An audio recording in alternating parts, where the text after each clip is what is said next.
Estamos falando sobre chamado, meu querido.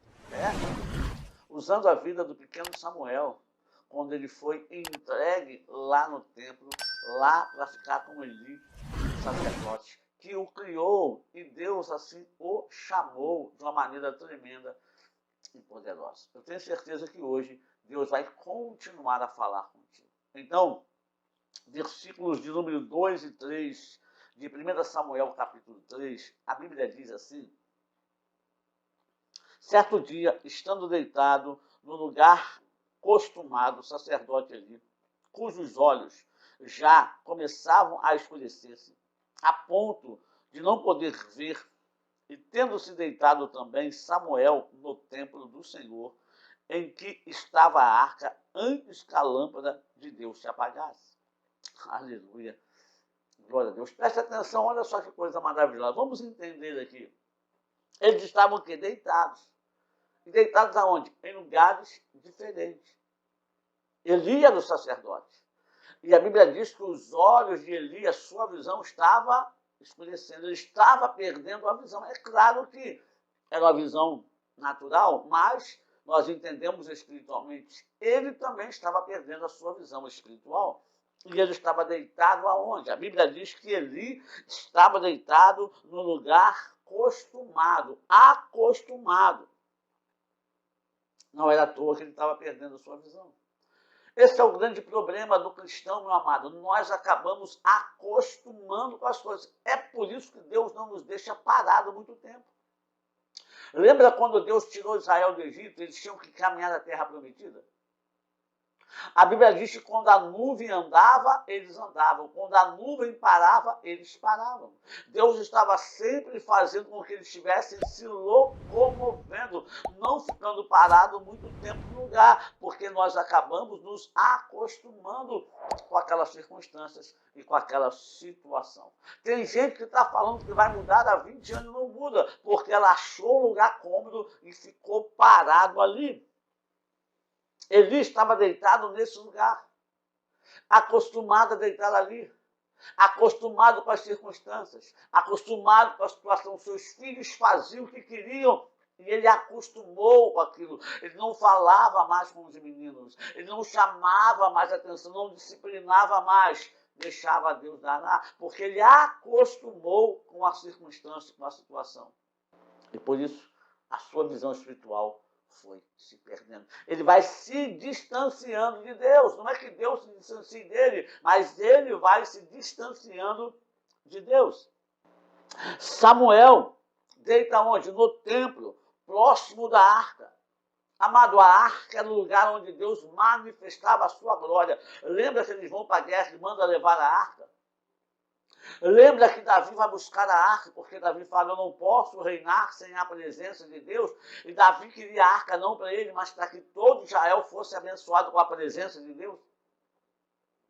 E mesmo quando o homem inocente morre, Davi não desiste, ele procura saber como faz para trazer a arca. Samuel está deitado perto da arca. O que eu entendo deitado perto da arca? Samuel buscava a intimidade com Deus. Esse é o meu e o seu problema. Nós chegamos num patamar que nós paramos de buscar intimidade com Deus. Nós não queremos crescer mais ou nos aprofundar mais em intimidade com Deus. Samuel não. Ele vai dormir próximo da arca, buscando intimidade. Isso era antes das lâmpadas se apagarem. De madrugada. A Bíblia diz, amado, que nós devemos buscar a Deus de madrugada, porque os que o buscam encontram. Sabe, madrugada também simboliza tempo difícil, um momento tubuloso da nossa vida. O choro pode durar uma noite. Buscar a Deus antes que as lâmpadas se apaguem. Significa buscar a Deus antes que o entendimento se apague. A Bíblia diz que nós devemos buscar a Deus enquanto nós podemos encontrá-lo. Isaías fala isso. Buscar a Deus. Buscar a Deus. Pastor, mas é cansativo? É. Só que eu tenho uma boa notícia para você.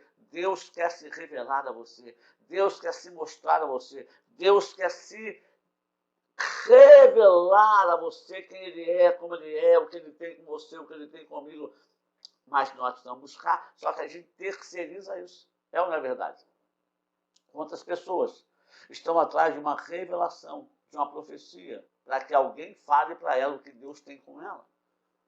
Para que alguém revele para ela qual é o propósito, qual é o trabalho, o que Deus tem com ela, qual é o chamado dela. Quando, na verdade, esse é um serviço que a gente não pode terceirizar, é pessoal. É você buscar intimidade com Deus, para que Deus revele a você aquilo que ele tem na sua vida. Antes da lâmpada apagar, o que acontece? Deus chamou Samuel. Ele ouviu Deus. Ele não conhecia Deus, mas ele ouviu Deus. Eu entendo que eu posso ouvir Deus sem conhecer. Eu entendo que Deus pode me chamar sem conhecer. Porque ele é Deus. E quando ele me chama e eu escuto, ele vai se dar a revelar, ele vai se revelar a mim e a você. Mas eu tenho que estar no lugar certo, na posição certa. Não é de qualquer jeito, não é de qualquer maneira, não é em qualquer lugar. Todo mundo que Deus chamou estava no lugar apropriado, fazendo alguma coisa para glorificar e exaltar o nome do Senhor. Então, meu amado, minha amada, você tem esse chamado. Eu tenho esse chamado. Deus está a nos chamar. Nunca foi uma época tão propícia, aonde Deus está a chamar os seus para glorificar o seu nome através da vida deles nos tempos atuais. Aonde a igreja vai precisar amar e manifestar o amor de Deus, aleluia, por toda a terra. E é você que ele quer usar, é a mim que ele quer usar, é a nós que ele quer usar. Quero orar com você, continuar com você amanhã essa mensagem. Bendito Deus, Pai Santo, amado, te louvamos, glorificamos o teu santo nome, porque tu és Deus poderoso sobre toda a terra. Abençoa o meu irmão, a minha irmã. Derrama sobre ele graça, glória, unção, poder. Faça com que o seu nome seja glorificado na vida dele, de uma forma tremenda e poderosa.